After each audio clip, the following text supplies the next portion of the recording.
C'est un radar qui envoie un signal et qui reçoit le retour de ce signal. Donc ce signal qui est envoyé, donc il est perturbé, il est modifié par ce qu'on appelle la rugosité de surface, c'est-à-dire par les petites vagues qu'on voit à la surface des océans. Et en fonction de la modification de ce signal, on déduit en fonction de cette modification, le vent qui a permis de le modifier. Les modèles, ce qu'on appelle les modèles de prévision, que ce soit ceux de Météo France ou ceux européens, utilisent d'une manière opérationnelle toutes ces observations pour améliorer continuellement les prévisions. Ce qu'on voit avec le diffusiomètre qui passe tous les jours au pôle, on peut observer tous les jours toute la banquise des pôles, nord, arctique donc, et au sud l'Antarctique. Et ce qu'on peut voir, c'est que les glaces bougent d'un jour à l'autre.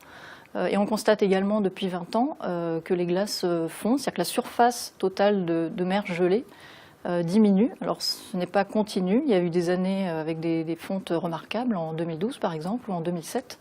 Mais grâce au diffusiomètre, on peut suivre ces glaces tous les jours